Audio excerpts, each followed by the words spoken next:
2 வருஷம் வரைக்கும் அதை வச்சு யூஸ் பண்ணலாம். வாங்க எப்படி செய்யுதுன்னு பார்க்கலாம். ஒரு 2.5 கிலோ சின்ன வெங்காயத்தை நல்லா கழுவிட்டு தோல் உரித்து பொடி பொடியாக கட் பண்ணிக்கணும். இல்லை நீங்கள் வந்து நச்சு எடுத்துக்கலாம், இல்லை மிக்சியில் போட்டு லைட்டாக சுற்றி எடுத்துக்கலாம். அது கூட 1/4 கிலோ பூண்டையும் அதே போல் தட்டி எடுத்துக்கோங்க.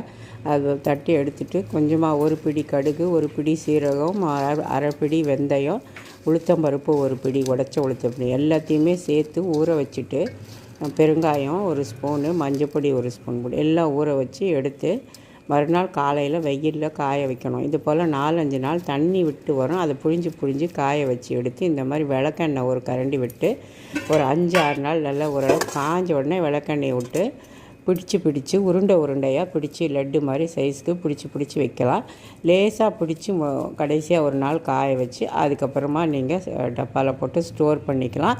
இது ரெடி ஆகிறதுக்கு எப்படி ஒரு 7 நாள் கிட்டத்தட்ட ஒரு வாரம் ஆகும். ஆனால் ரொம்ப சூப்பராக இருக்கும் இந்த வெங்காய வடகம். அதை தான் இன்றைக்கி நான் செஞ்சுருக்கேன். நீங்களும் இதே மாதிரி ட்ரை பண்ணி பாருங்கள்.